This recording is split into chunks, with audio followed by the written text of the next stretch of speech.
Hi everyone, it's Friday Reads.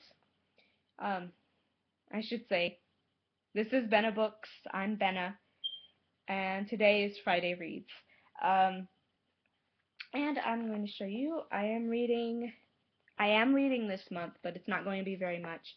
The best American poetry of 2010, because this is the most uh, recent of these poetry books that I could get from the library. I think 2011 and 2012 were checked out.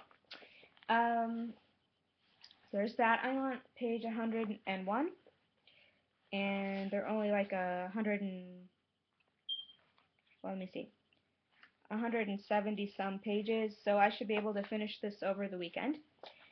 And I will be doing a 10K weekend, which is 10,000 words by the end of the weekend, um, so by Monday.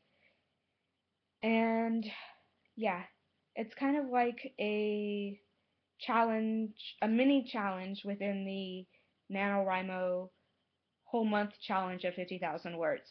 So I'm going to be doing that over the weekend, and so I'm not going to be reading a whole lot, but I'm going to be reading poetry, and I might be going over this book, A Writer's Book of Days, for writing prompts and just reading some of the articles. I'm just going to be like leafing through it, so I'm not going to like read the whole book. Um, so I have been getting some reading done, even though I am writing a whole lot more than I've been reading recently.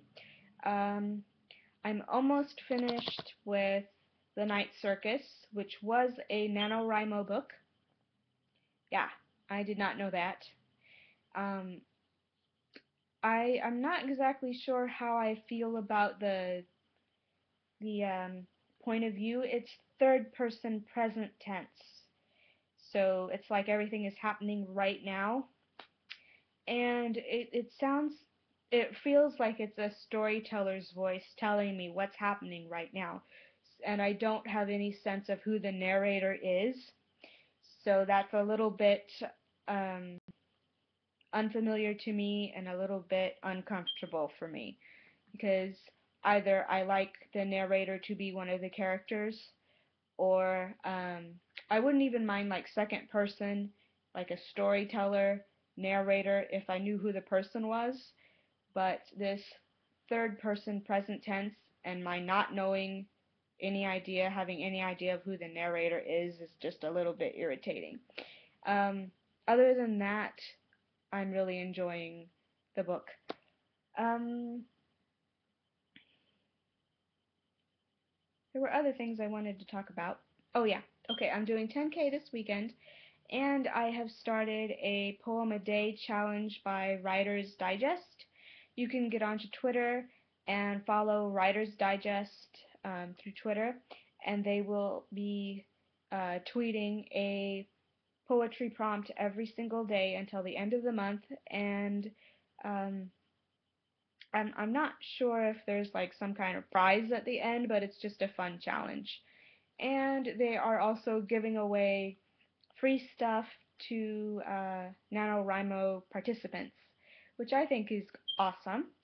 And because I'm really focused on poetry right now, I wanted to read you one of my poems. I don't know if it's any good, but I just felt like sharing. So if you don't care for poetry, you can just ignore this part. Um, but here goes. All right. Foretelling. They told me it would be like this. One day I would begin to understand the desperation of living. I might be sitting at my wood table with the glass top, taking my breakfast of mixed grain cereal, cinnamon, and dried fruit. I might be in my backyard watching wrens in trees hopping from branch to branch. I might wake in the middle of the night from dreamless sleep, or a sleep so full of dreams that they run out of open eyes. One day, they said, it would be like this.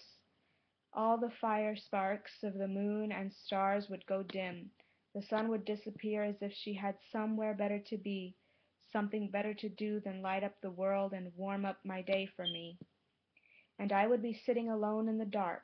Then, they said, the winds would grow cold. The trees would stand naked before lonely rows of empty houses, and I would see just how sad the world is. It hasn't happened yet. Not today, when the summer heat puts a glow on everything from pavement to human faces. It didn't happen yesterday, when the flowers bloomed and the scent was so sweet, the world so seductive. Just begging to be loved, I kissed the stars then. I don't believe it will ever happen. Life is too beautiful to be desperate. Love fills every atom with song and light. They told me that it would be like this. The thought of living would become a dark and forbidding void. Emptiness would stretch out before me like desert sand. I would learn that all of life is suffering. It all ends in death. It hasn't happened yet. I keep waiting for that moment when silence and shadow smothers what has as of yet borne breath. I think it must be fear that compels them to say what they do, and that if the day comes, it will come because of fear. It will be fear that will cause the light in this life to fail. And that I got done today. So I have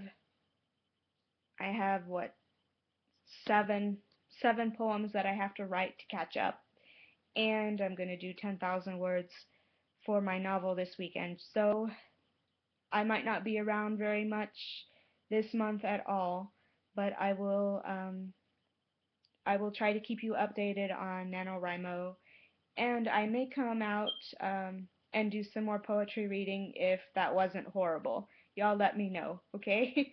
And I'll say bye now, and hope you all have a good weekend reading, writing, whatever you're doing, and good luck to everybody doing NaNoWriMo.